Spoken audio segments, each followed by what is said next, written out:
सगळ्यांना खुश ठेवण्याच्या सापळ्यात आपण कसे अडकतो ऐका. एक प्रश्न विचारते. तुम्ही कधी स्वतःचं मन मारून दुसऱ्यांना खुश ठेवायचा प्रयत्न केला आहे का? लोक काय म्हणतील म्हणून निर्णय बदललात? नाही म्हणायचं होतं पण हो म्हणलत.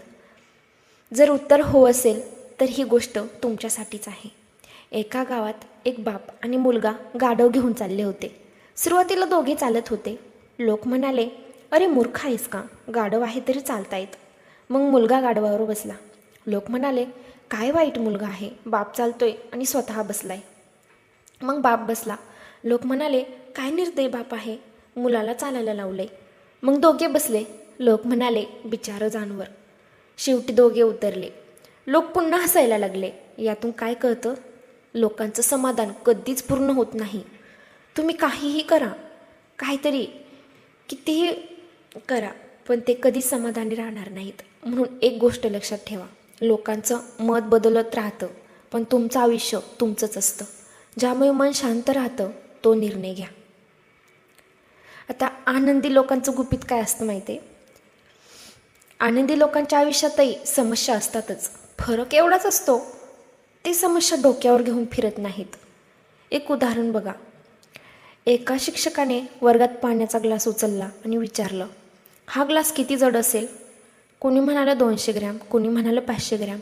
शिक्षक हसले आणि म्हणाले, खरं वजन महत्त्वाचं नाही, मी तो किती वेळ धरून ठेवतो हे महत्त्वाचं आहे. 1 मिनिट धरला तर काही नाही, 1 तास धरला तर हात दुखेल आणि 1 दिवस धरला तर हात कामच करणार नाही. समस्या पण अशाच असतात. थोडा विचार ठीक, पण सतत डोक्यात ठेवल्या तर त्या आपल्यालाच खातात. कधी कधी मनाला सांगावं लागतं, बस आता सोडून दे. कृतज्ञतेची ताकद माहिती आहे? आपल्याला काय नाही याची यादी मोठी असते, पण काय आहे हे विसरतो. डोळे आहेत, हात आहेत, शरीर चालते, घर आहे, 2 वेळचं अन्न आहे, कोणीतरी विचारपूस करणारा आहे. हे सगळं छोटं वाटतं, पण अनेक लोकांना हेही नसतं बरं का. एकदा कल्पना करा, उद्या सकाळी तुम्ही फक्त त्या गोष्टीसोबत उठाल ज्याबद्दल आज धन्यवाद मानलात. मग कदाचित आपण जास्त धन्यवाद द्यायला सुरुवात करू. आजपासून एक सवय लावा, झोपण्याआधी मनात 3 गोष्टीसाठी धन्यवाद म्हणा. इतकं साधं पण परिणाम मोठा असतो. आता मन शांत ठेवण्याची छोटी सवय सांगते. कधीकधी समस्या मोठी नसते, आपलं डोकं तिला मोठं बनवतं. म्हणून दिवसातून 5 मिनिट शांत बसा. मोबाईल नाही, गोंधळ नाही, फक्त शांत.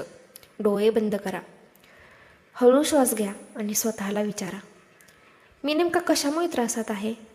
खूप वेळा उत्तर साधं असतं. आपण थकलो असतो, घाबरलेलो असतो किंवा फक्त जास्त विचार करत असतो. शांत बसणं ही कमजोरी नाही, ती मला ताकद देणारी सवय आहे. आता स्वतःशी बोलण्याची पद्धत बदला. एक गोष्ट सांगा, तुम्ही स्वतःशी कसं बोलता? मी काही कामाचा नाही, माझ्याकडून होत नाही, माझं नशीबच खराब आहे. जर सतत असं बोलत असाल तर मनावर परिणाम होणारच ना. कल्पना करा, तुमचा मित्र दुःखी आहे, तुम्ही त्याला म्हणाल का तू काही कामाचा नाहीस? नाही म्हणणार ना. मग स्वतःशी असं का बोलता? आजपासून थोडं बदला. मी प्रयत्न करतोय, हळूहळू सुधारेल, चूक झाली तरी चालेल. हे खोटं धीर देणं नाही बरं का, हे स्वतःला साथ देणं आहे. पण थांबा, आता पुढे जी गोष्ट येणार आहे ना, ती कदाचित तुमच्या आयुष्याकडे बघण्याची पद्धतच बदलू शकते.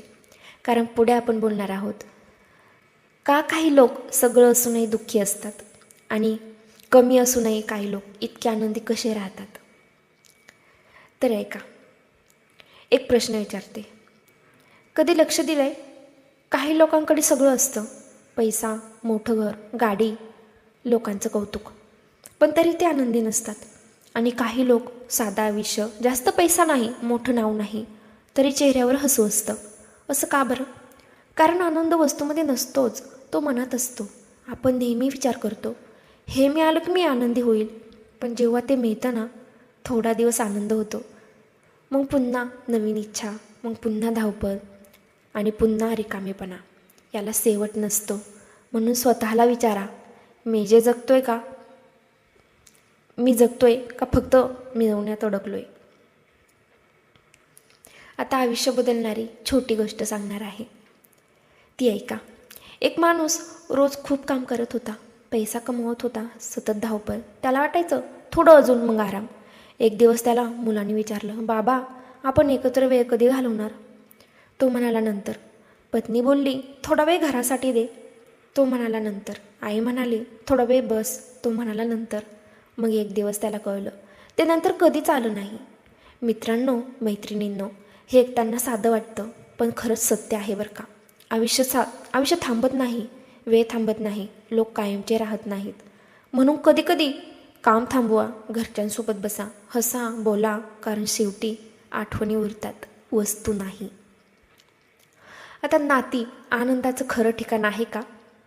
एक गोष्ट सांगा, जेव्हा मन खूप दुःखी असतं तेव्हा काय हवं असतं? मोठा फोन, महाग वस्तू नाही. एक माणूस हवा असतो, जो विचारेल काय झालं, जो शांतपणे ऐकेल, जो तुमच्यासोबत उभा राहील. म्हणून नाती जपा, आईबाबांशी बोला, मित्रांना वेळ द्या, घरच्यांसोबत बसा.